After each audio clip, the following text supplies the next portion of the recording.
Assalamualaikum warahmatullahi wabarakatuh.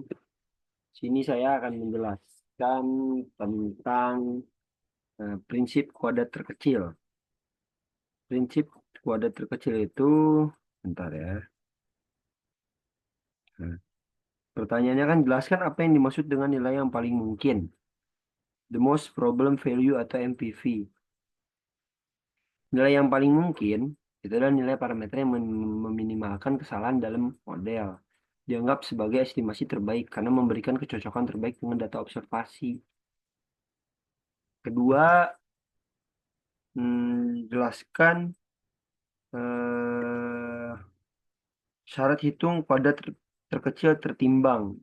Dalam konteks prinsip pada terkecil, konsep nilai yang paling mungkin atau the most problem value merujuk pada nilai parameter estimasi yang membuat model regresi sebagai mungkin mewakili data observasi.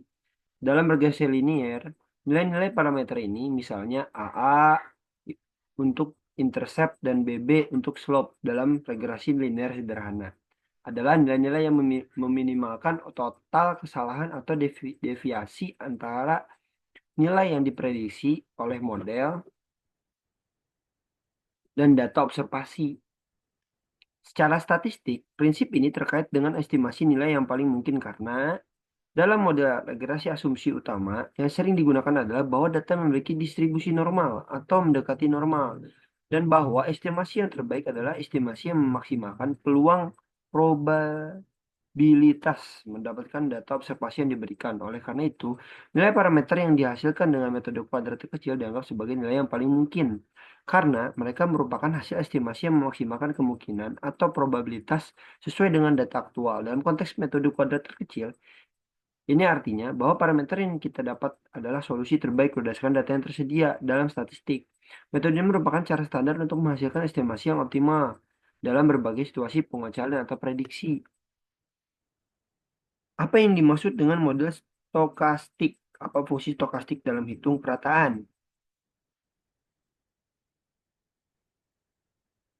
Nah, ini perataan, bentar, perataan kuadrat terkecil tertimbang dulu, ya kan? Oh ya, tertimbang.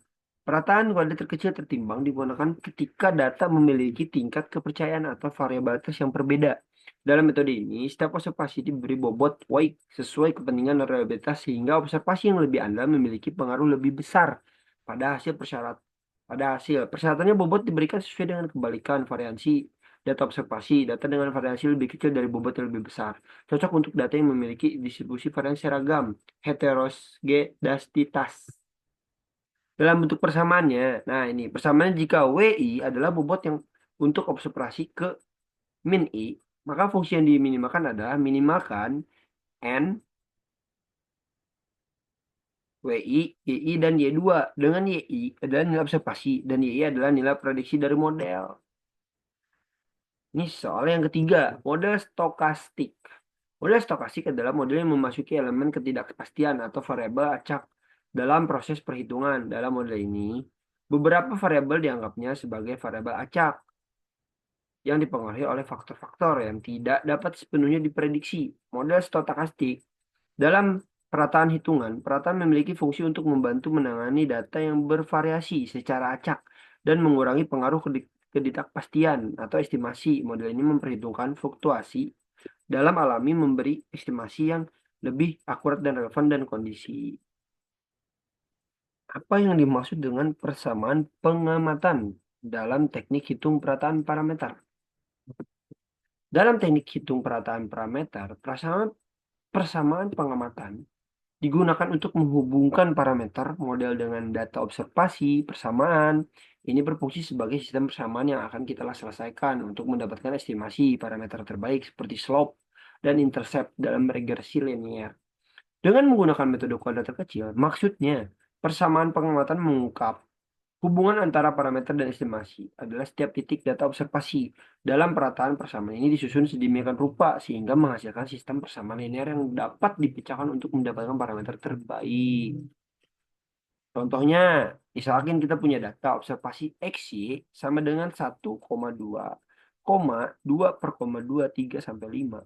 Dengan persamaan linear Y sama dengan A plus BX. Kita bentuk persamaan pengamatan. Untuk A12, 2. Itu contohnya. Kita bisa tulis ulang sebagai sistem persamaannya. 2 sama dengan A per B. 4 A sama dengan A plus 2B. 5 sama dengan A plus 3B. Dari sistem ini kita menyelesaikan untuk A dan B menggunakan metode kuadrat terkecil yang akan memberikan nilai parameter terbaik yang paling sesuai dengan data observasi.